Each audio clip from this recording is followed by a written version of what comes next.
was teaching English at a summer school for 3 months, filled with a group of teenagers aged 14 to 17. Among them was a bad boy with a notorious reputation for being rebellious and uninterested in school. His name was James. He had a tough exterior, known for disrupting class and showing little respect for authority. But during our time together, something unexpected happened. James developed a crush on me. This created an amusing yet awkward dynamic in the classroom, as his classmates soon picked up on his feelings and teased him mercilessly. Despite the teasing, James handled it all with surprising composure, which left me both flattered and somewhat uneasy. The situation was funny yet challenging, as I had to navigate teaching while dealing with this unexpected shift in our teacher-student relationship. As the days passed, the other students quickly noticed James's feelings for me, and they wasted no time teasing him about it. They would whisper, giggle, and make jokes whenever he interacted with me, making the situation more awkward for both of us. Despite their relentless teasing, James took it all in stride. He didn't lash out or get embarrassed, which actually made me admire him in a way. I was flattered by his feelings, but also quite uneasy about how it was affecting the class dynamic. It was hard to maintain the professional boundary when the classroom atmosphere had shifted so dramatically.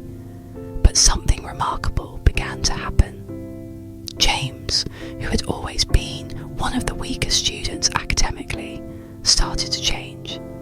He became more focused and dedicated in his studies.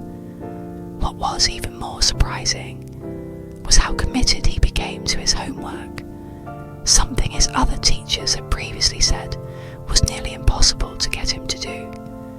He began to participate more in class discussions, answering questions and engaging with the material. He even showed up for the Sunday tests, which he had once skipped. I watched him go from struggling at the bottom of the class to climbing all the way to near the top.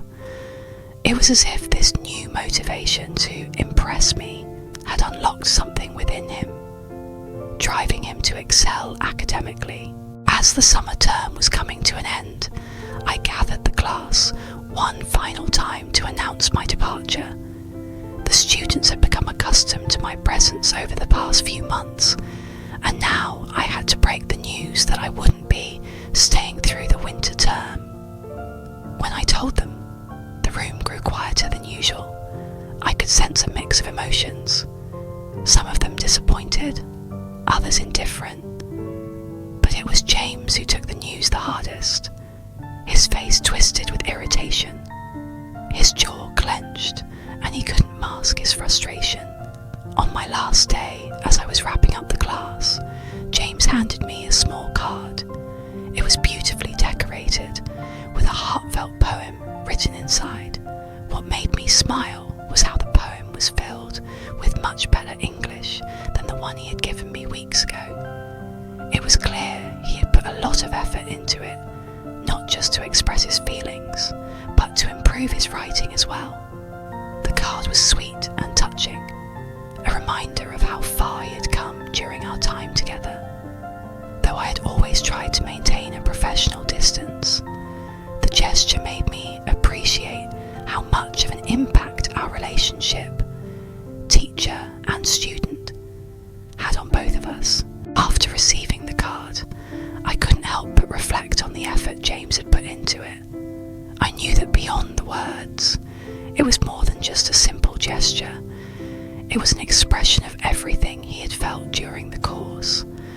I appreciated how his writing had improved over the weeks, not just in terms of grammar, but in his emotional growth as well.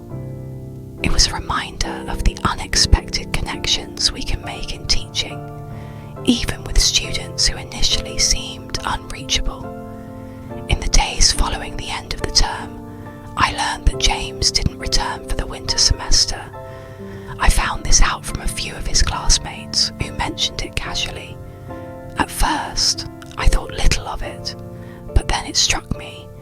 his emotional attachment to me, or perhaps to the class experience, might have influenced his decision to not return. It was bittersweet to realise how deeply he had been affected by our time together. I had always tried to maintain a professional boundary, yet in the end, I couldn't help but feel a sense of pride in his growth, not just academically, but as a person. As I look back on my time teaching at that summer school, the ending feels both bittersweet and rewarding. I feel a deep sense of pride in James's growth. His transformation from a rebellious, bad boy to one of the top students in the class was remarkable, and I truly believe it was due to his newfound motivation and drive. Though it was complicated, I couldn't help but acknowledge that our teacher-student dynamic had left a lasting impression on him. It was a mix of gratitude and a bit of sorrow for him not returning to school. It was clear that something in our time together had impacted him deeply. Reflecting on it all, I realise how intricate the relationships between teachers and students can be. It's easy to assume that these dynamics are straightforward, but moments like these remind me that there are emotional complexities at play. For me, it was a profound reminder of the power of education, not only in teaching a subject, but in helping students grow emotionally and personally. Ultimately, I carry the memory of James's transformation and his unexpected gesture with me, a reminder of how sometimes the most unexpected moments in teaching can have the greatest impact